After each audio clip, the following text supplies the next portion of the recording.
Europe 1. La France bouge, la saga. Bonjour Quentin Paillet. Bonjour Elisabeth. Vous nous emmenez faire un petit tour en montgolfière. C'est une invention française. Moi, je ne le savais pas que la montgolfière avait été créée en France. Et c'est grâce à nous que l'homme, on peut le dire, peut voler dans les airs. Oui Elisabeth, je vous emmène à Annonay, entre Saint-Étienne et Valence.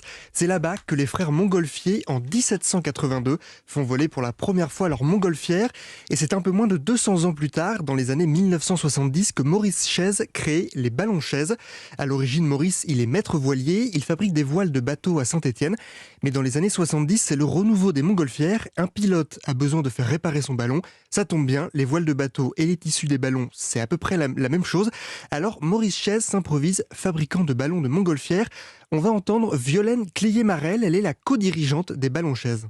Après, l'histoire de l'entreprise, elle a été un peu chaotique parce que finalement, Maurice Chaise a pris sa retraite à la fin des années 80, a revendu les ballons chaises qui sont passés entre plusieurs mains et en fait qui ont fini par déposer le bilan en 2009.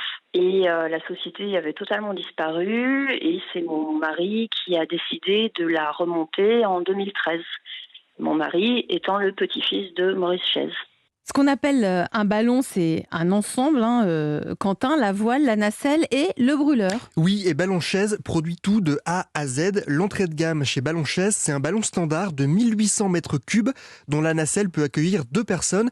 Mais c'est aussi des ballons beaucoup plus gros, 12 000 mètres cubes. Là, ils peuvent emporter 20 passagers. Pour les plus petites montgolfières, il faut compter entre 150 et 200 heures de travail. Mais le plus important dans la fabrication, c'est la sécurité et la conformité avec les règles de l'aviation.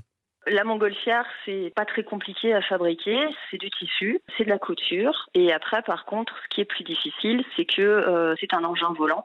Donc à ce titre, on est soumis aux réglementations de l'aviation civile. Donc voilà, c'est beaucoup de couture et beaucoup de papier pour être en règle, pour être sûr de pouvoir fabriquer des ballons selon une procédure bien spécifique et dans le respect des réglementations imposées par l'aviation civile. Alors, on voit tous à quoi ressemble un ballon de montgolfière. C'est étroit à la base et c'est rond au sommet. Mais Ballon-Chaise fabrique aussi des ballons en forme très particulière, c'est-à-dire qu'ils ne sont pas ronds, comme un ballon en forme de Petit Prince ou de licorne.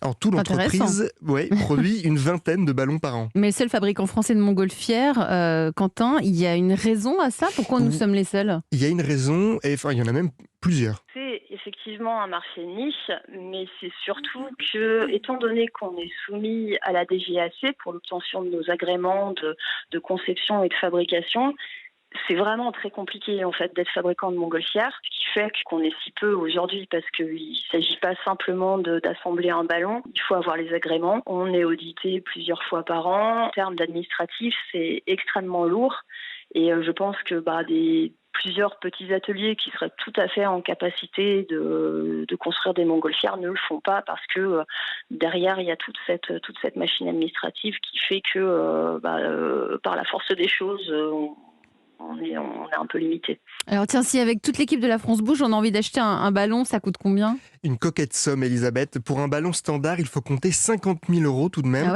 et avoir un brevet de pilote, sinon vous ne pouvez pas voler. Et aujourd'hui, Ballon-Chaise compte une douzaine de salariés. Son principal marché est la France, mais elle exporte de plus en plus. Merci Quentin Paillet.